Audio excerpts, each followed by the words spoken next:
Director Fede Alvarez was the guy who did the remake, reboot, sort of sequel, Evil Dead back in 2013. Initially, I was against it because Sam Raimi already remade his own movie, Evil Dead, with the Evil Dead 2, and I just didn't really think it was particularly necessary. There was nothing that they were going to do that was ever going to top either of those movies. Much to my surprise, Evil Dead was not better than the other two, but they did enough things differently, and honestly, if they would have taken out certain aspects of the movie, it could have been its own thing entirely. It really didn't even need to be an Evil Dead movie, but it was, and here we are. I felt a large part of why I liked his version of The Evil Dead was Alvarez's directing. It was solid. He seemed to understand how to effectively make something creepy and scary. So I wanted to keep an eye on him. I thought he had a lot of talent, and I wanted to see him do something original.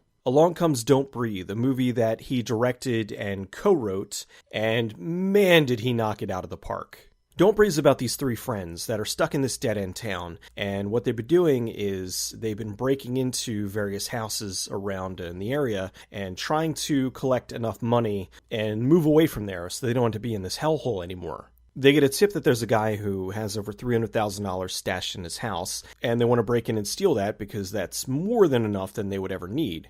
The guy who's living in the house is blind, and they think that they're going to have an easy time of it. But the guy is an ex-military vet, and oh, does he not make it easy for them. They had a fair amount of jump scares, but they weren't cheap jump scares. They were done effectively, and they weren't overdone. They only had maybe, I think, like 2 or 3 in the entire movie, but each one was really well timed and placed and just effective as hell.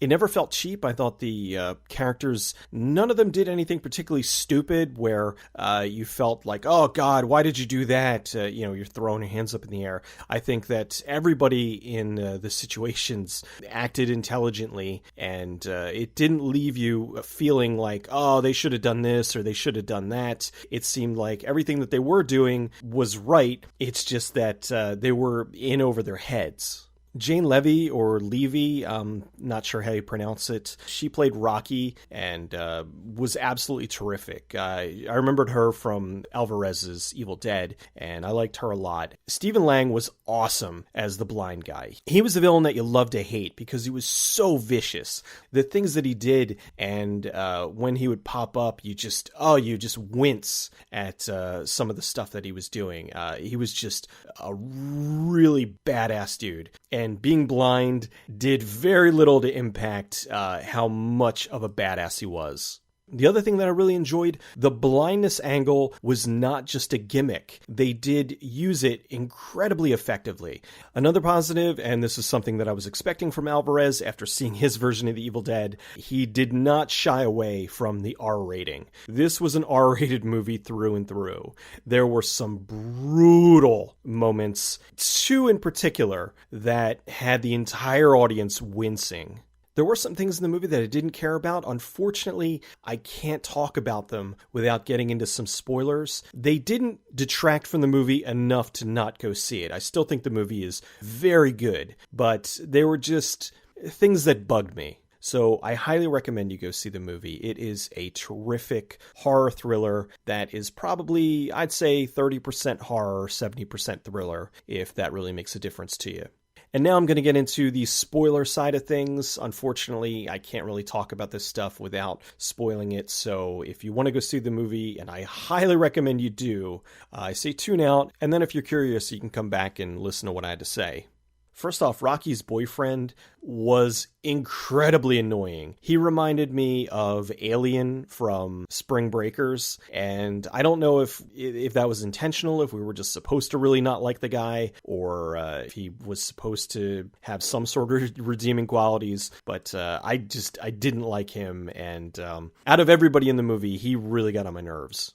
I didn't like that in the trailer they showed that he kidnapped a girl and he had her in the basement. Because really, they only showed that for, 2 seconds in the trailer, and that could have easily been left out and would have been a very shocking surprise for the audience. Because there's the basement door that has the big lock on it, and they think that that's where the money is. And they get down there and they find out, no, that's not where the money is. It's just that this is where he's been keeping this girl that he kidnapped a while ago. That would have been a big shock because nobody would have been expecting that. So that was another case of a trailer just showing way too much. Although they did leave out a few very big things that I was happy about. I'm not going to mention them at all, but I will say there's a few things in the movie that were an absolute surprise. So I'm glad that the trailer didn't spoil everything. The last thing, and this seems to be kind of a new trend, I hope they stop soon. The opening shot of the movie is very close to the ending of the film, so you already know what's going to happen. The movie opens with the blind guy dragging Rocky down the street. And then it fades to black, and then they go back X amount of hours, days, whatever, and, it leads up to that moment. It served no purpose other than to spoil the movie, because within the movie, she escapes, and you would think that maybe she got away, but you know that she didn't, because at the beginning of the movie, it showed him dragging her down the street. Why would you do that? Why would you start with that? That just ruined any tension that would have been there for those moments in the film. So that bothered the hell out of me because once she was outside, I knew that he was going to get her again. However, the good that was in the movie far outweighed the bad. The bad was just, there was the really stupid choice of an opening for the film. There was the annoying boyfriend, and there was the shot in the trailer that shouldn't have been in the trailer, but that wasn't the movie's fault. That was the trailer's fault. Don't Breathe is absolutely worth your time. It's original, it's entertaining, there are plenty of moments that you will not see coming, and it will definitely have you squirming in your seat for at least one scene.